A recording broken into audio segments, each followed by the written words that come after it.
The content in this video is based on factual, real-life events and public records. All opinions expressed are for educational and documentary purposes only. Viewer discretion is advised, as some scenes may depict sensitive content. This video is intended for informative purposes and complies with YouTube's guidelines. The first sound that broke the night inside USP Lewisburg wasn't a shout or a gunshot. It was the metallic clatter of chains. Heavy, echoing, endless. The sound moved down the corridor like a ghost dragging its regrets. Inmates lifted their heads from bunks, eyes glowing faintly in the half-light of flickering fluorescent bulbs. Something was wrong. The Special Management Unit, the SMU, was supposed to be quiet at that hour. But tonight, the air felt charged, tense, alive with an energy that made even the walls seem to breathe faster. Marcus Devereux, his tattooed arms stretched behind his head, sat up and listened. Across from him, Tyrone Briggs, a lifer from Baltimore, whispered, "They're moving someone big tonight." The guards came in pairs, faces blank, uniforms tight, hands on tasers. Behind them, shackled at the wrists, waist, and ankles, was a man whose name carried weight even in Lewisburg, Elijah Kane, known inside as Ghost. He'd been transferred from ADX Florence after a brutal altercation that left one inmate in a coma. Now he was in Pennsylvania, and his arrival sent shockwaves through the block. Kane's tattoos told his story better than words. Flames wrapped around his neck, a cross etched on his cheek, and the phrase "No chains eternal" inked across his knuckles. But that night, the irony wasn't lost on him. He was chained tighter than any man in the unit. As they passed Marcus's cell, Kane stopped walking. His cold blue eyes met Marcus's dark, unreadable stare. The silence that followed was electric. Two men from different ends of the system, one surviving, one ruling. The guards shoved him forward, and the moment passed, but something about it stayed. Minutes later, the unit erupted in noise. Someone started shouting through the vents, the message echoing like thunder. "Ghost is back. Lewisburg's waking up." Bangs on doors followed, rhythmically, a signal that spread through the block. Guards rushed to contain it, but the chant grew louder, an underground pulse running through concrete. The old-timers in the tier whispered about what it meant. When Lewisburg stirred like that, it never ended quietly. By morning, the news had spread across federal lines. USP Lewisburg was on alert. Transfers were delayed. Officers doubled shifts. And inside, the men waited for the next sound, the next fight, the next change. Marcus leaned against the cold metal bars of his door, watching the corridor glow under fluorescent light. He could feel it in his bones. Something was about to break. He turned to Tyrone, voice low. "You hear that?" Tyrone nodded, eyes fixed ahead. "Yeah," he said quietly. "It's the sound of a storm coming." Far down the hallway, Ghost sat in his new cell, chains finally off, hands resting calmly on his knees. A faint smirk crossed his face as the unit fell into an uneasy silence. He closed his eyes, listening to the hum of the vents and the faint tapping from distant cells. The code was old, but he understood it. Tomorrow night. And just like that, USP Lewisburg was no longer asleep. If you enjoy real, gripping prison documentaries and true stories, don't forget to like this video, leave a comment, and share it with your friends and family. Hit that subscribe button and turn on notifications so you never miss more shocking and exclusive content. The morning after Ghost's arrival, the air inside USP Lewisburg felt heavier than usual. Even the guards moved differently, hands closer to their batons, eyes sharper, like they could sense what the inmates already knew. Something dangerous was brewing. The Special Management Unit, SMU, was unlike any other block in the federal system. Every inmate there had a record that read like a warning sign. Violent infractions, gang leadership, failed transfers, and years of isolation. But what made Lewisburg different wasn't just the violence. It was the silence that followed after. Men disappeared into these walls and came out changed, or didn't come out at all. Inside cell B-14, Marcus Devereux sat on the edge of his bunk, writing on the back of a commissary receipt with a broken pencil. Words were his escape, his small rebellion against the chaos outside his door. But that morning, his thoughts were interrupted by the low hum of tension spreading through the tier. Doors clanged. Metal scraped. Voices whispered names. "Yo, Tyrone called from across the narrow corridor. They move in cells again. Heard they trying to split the sets up before something goes down. Marcus stood and peeked through the slot in his door. A team of correctional officers was escorting Ghost down the hall again, this time without the full chain setup. Still, his posture told everyone watching that he wasn't afraid of anything. Not the guards, not the cages, not even the reputation of Lewisburg itself. Rumors spread fast in prison. By lunch, the story had already changed 3 times. Some said Ghost had threatened a lieutenant. Others claimed he'd slipped a coded message to a guard who was part of a contraband ring. But the most whispered version was that Ghost had made contact with someone outside, the kind of someone that could turn a small riot into a federal headline. In the cafeteria, trays clattered and spoons scraped metal. The guards watched from behind bulletproof glass as inmates sat in small, silent groups. Rival gangs didn't talk much in Lewisburg, but today there was something unspoken holding them together. An understanding. Marcus noticed it too. The Crips sat 3 tables away from the Aryan Brotherhood, and for once, no one threw insults. Even the Latin kings kept to themselves, quietly observing. It was the kind of silence that only comes before something violent. Tyrone leaned closer and whispered, "This feels bad, man. Like that night in 2016, remember? When they locked us down for 2 weeks." Marcus nodded slowly. He remembered. That riot had left 3 men dead and a 4th in a wheelchair. But this time, it felt bigger, coordinated. That afternoon, lockdown hit. The sirens wailed, echoing through every block. Over the intercom came the usual mechanical voice. All inmates returned to their cells immediately. This is not a drill. Steel doors slammed one after another until the sound became a single, endless boom. From behind his door, Marcus could hear guards yelling commands and the thud of boots running across concrete. Hours passed. The lights flickered, then dimmed. Dinner came late. Cold sandwiches shoved through food slots without a word. Tyrone tried to talk through the vents, but the sound was faint.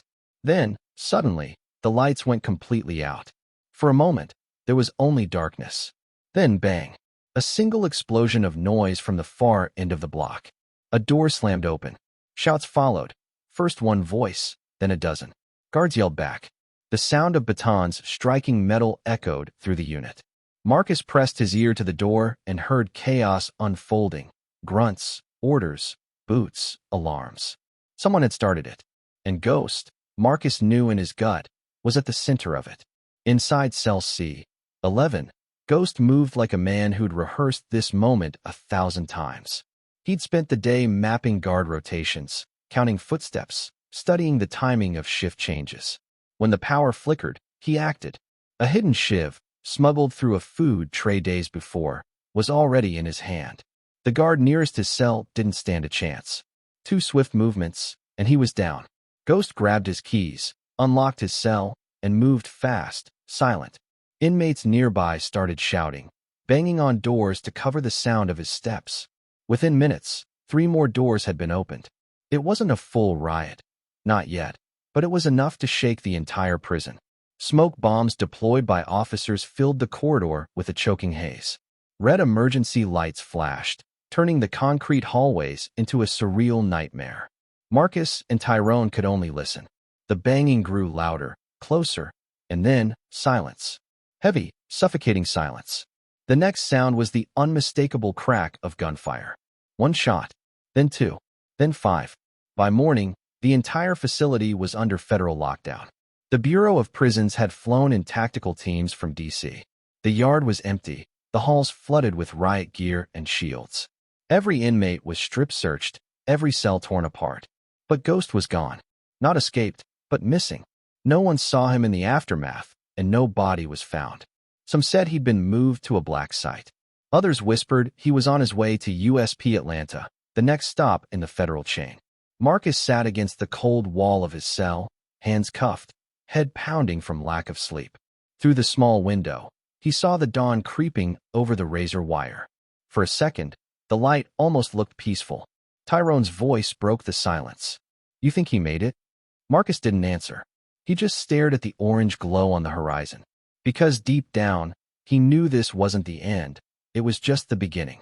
Across state lines, in the heart of Georgia, officers at USP Atlanta received an encrypted transfer request at 3:42 a.m.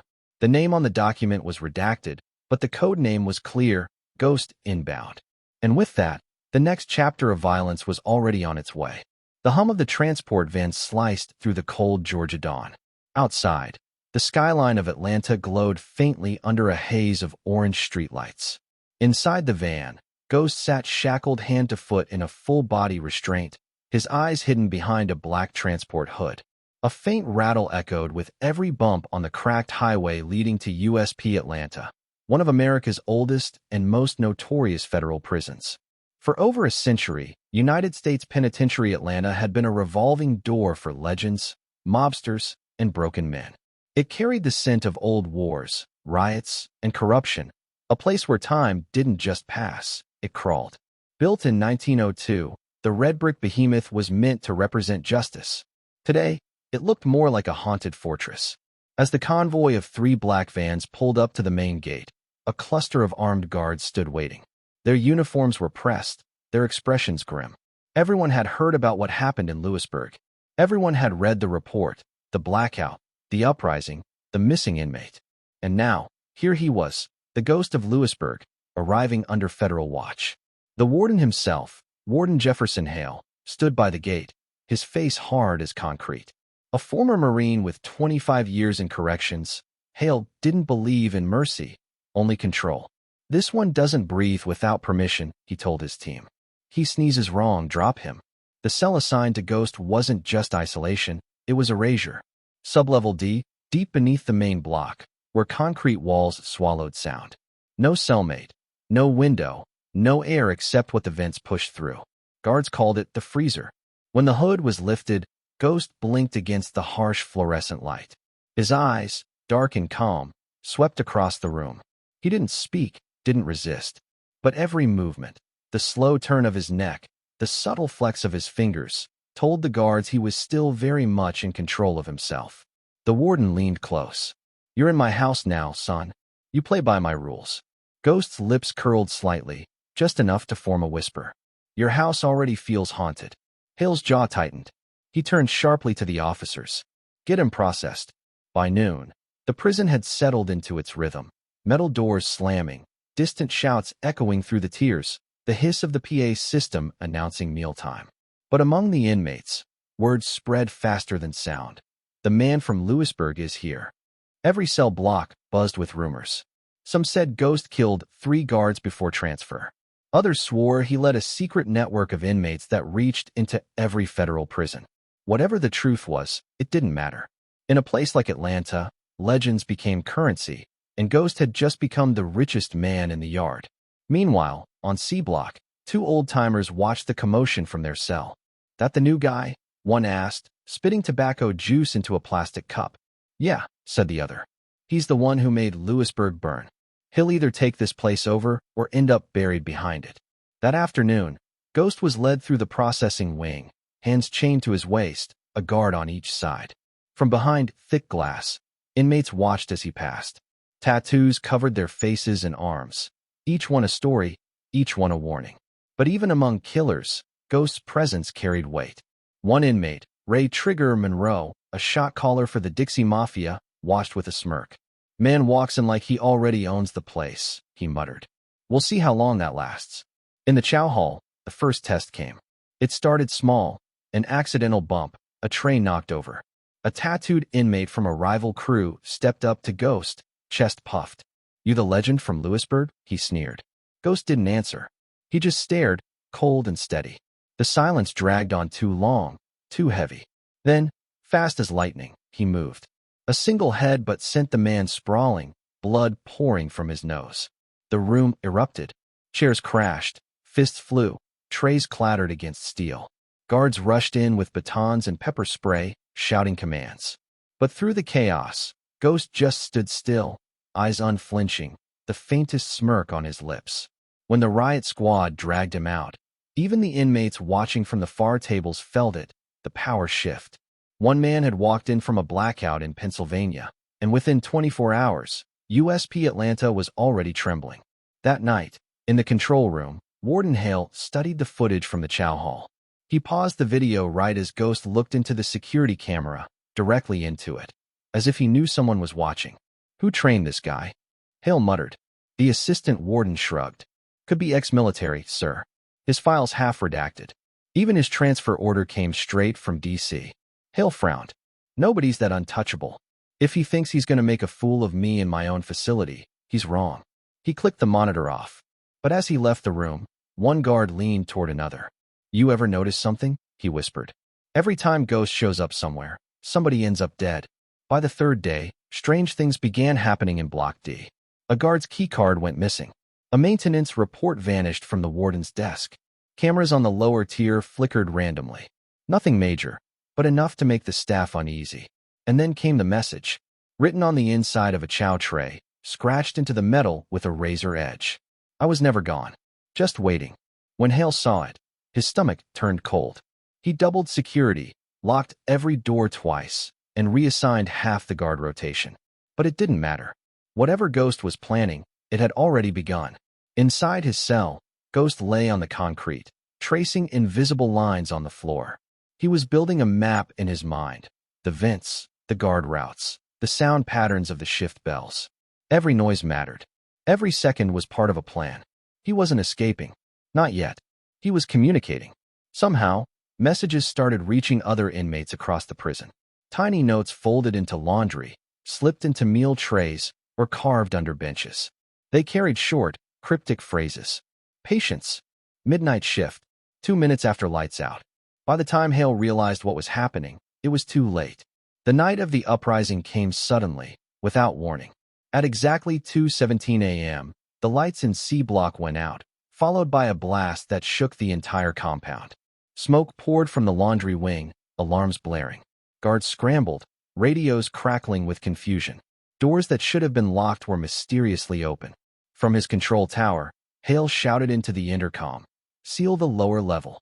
Now, but Ghost was already moving. He didn't run. He walked, calm amid chaos, his orange uniform streaked with dust. Around him, inmates shouted and fought, but none dared touch him. He moved with purpose, eyes fixed on something only he could see. By dawn, the riot was over. The fire in the laundry room was extinguished. Order was restored, or so it seemed. When Hale reviewed the security feed again, he froze. The cameras showed the smoke, the chaos, the flames, but no sign of Ghost leaving his cell.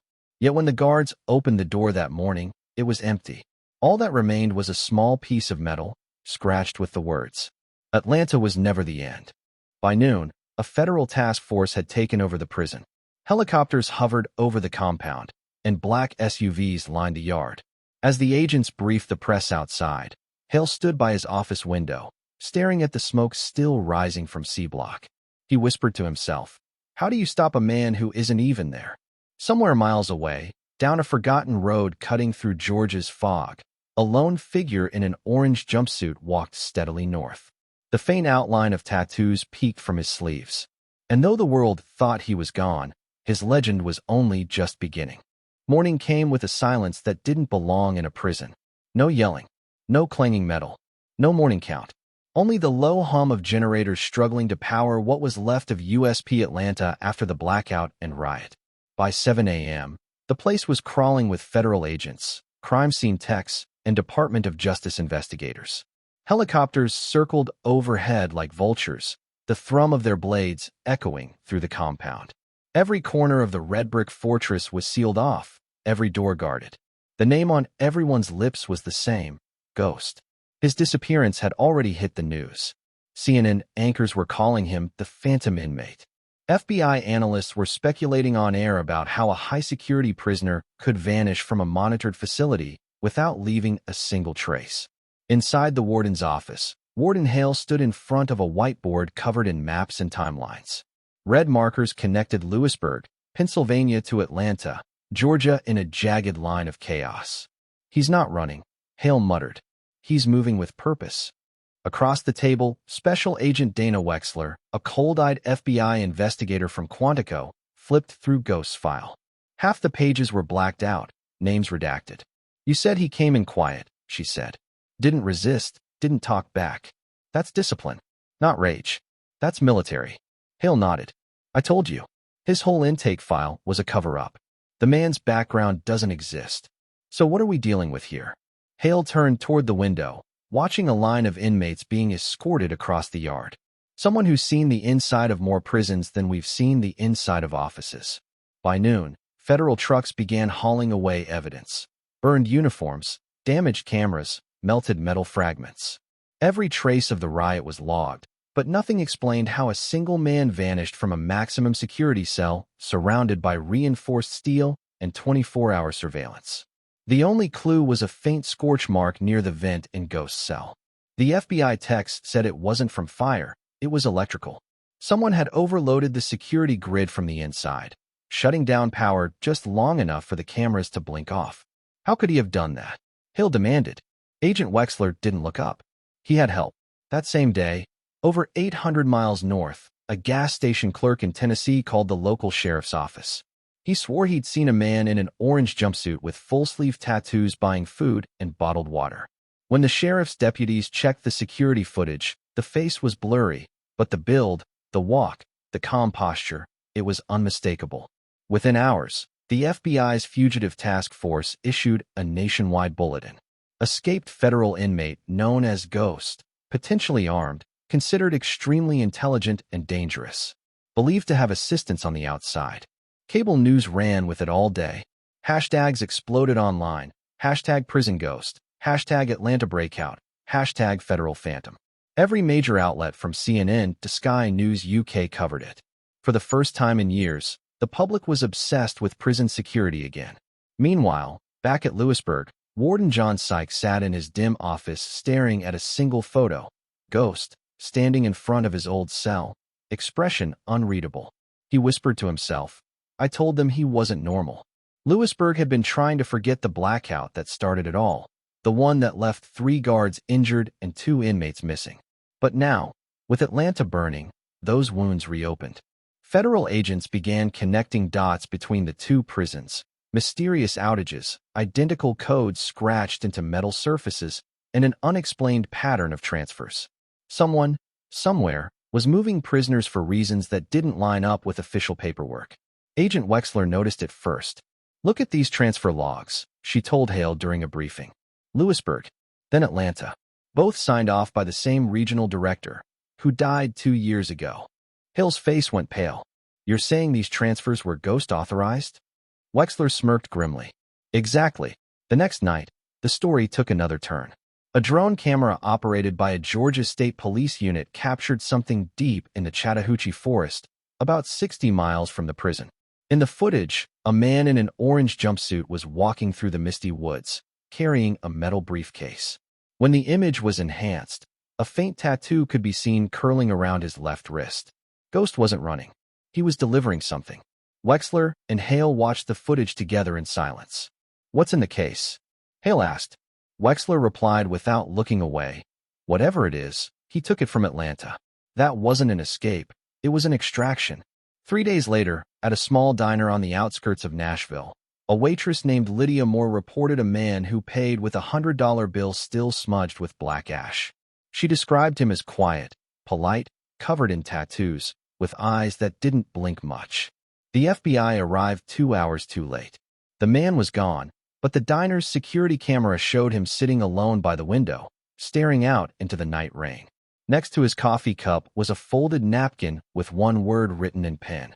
"Truth." Wexler read the report and frowned. "He's leaving us breadcrumbs." Hale shook his head. "No, he's taunting us."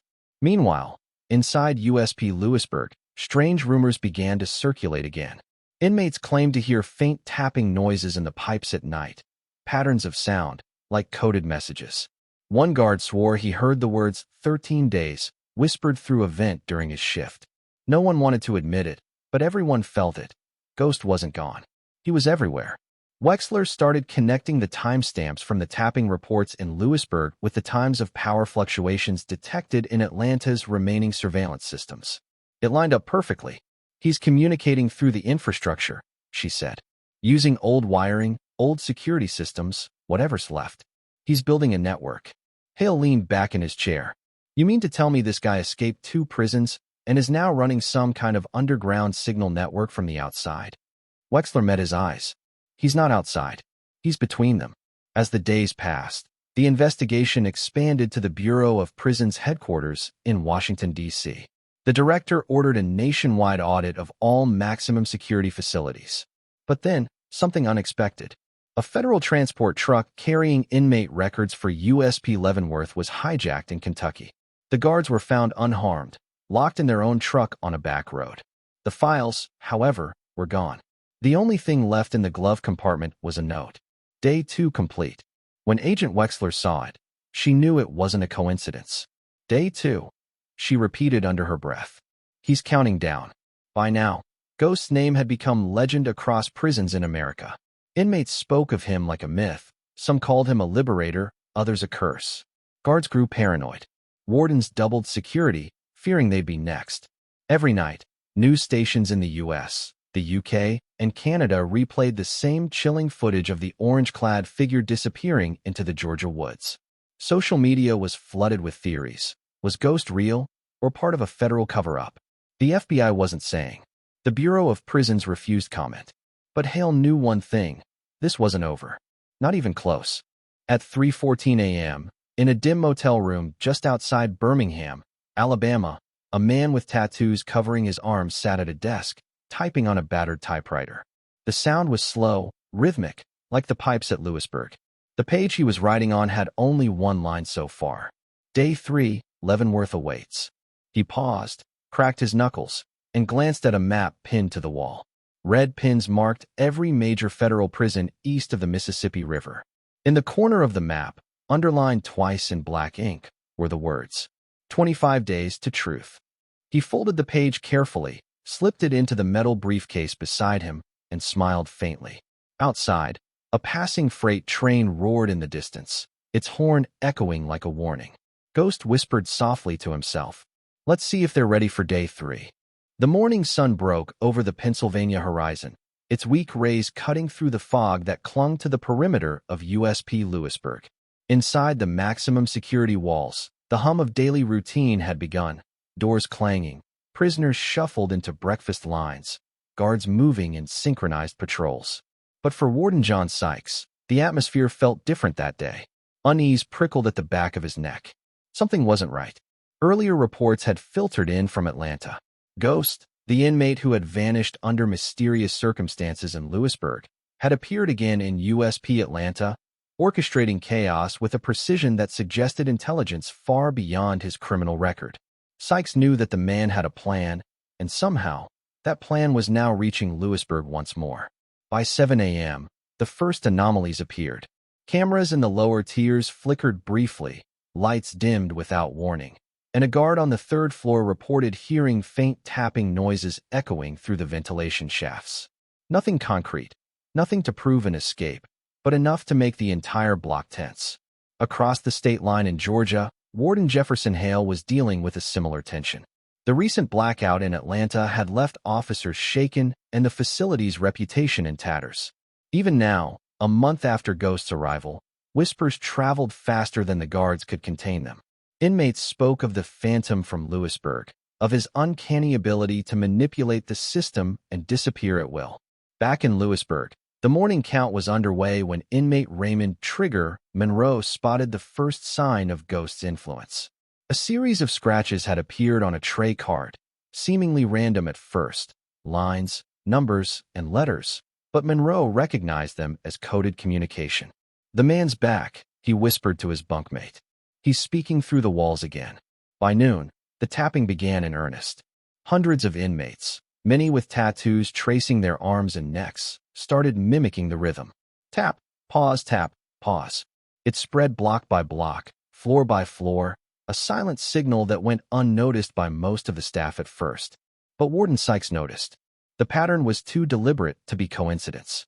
"They're sending a message," he muttered, reviewing footage from the day. But what? Meanwhile, in Atlanta, the FBI was analyzing the aftermath of the previous week's riot. Special Agent Dana Wexler had been tracking Ghost's movements since Lewisburg. Every lead pointed toward a broader, more complex plan. Ghost wasn't escaping for freedom. He was constructing something far larger, a network of influence spanning multiple federal facilities. "Look at this," Wexler said, pointing at a map of the federal prison system. Red dots blinked across the screen. Lewisburg, Atlanta, Leavenworth, Florence, all marked with timestamps. He's counting down. Hale leaned over the monitor, eyes narrowing. Counting down to what? Something big, Wexler replied. And 23 days remain until we find out. By mid-afternoon, strange incidents multiplied. Inmates reported lights flickering at precise intervals. Security cameras would briefly freeze, then resume as if nothing had happened.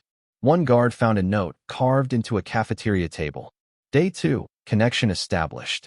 It was the first direct confirmation that Ghost's influence had returned to Lewisburg, bridging both facilities.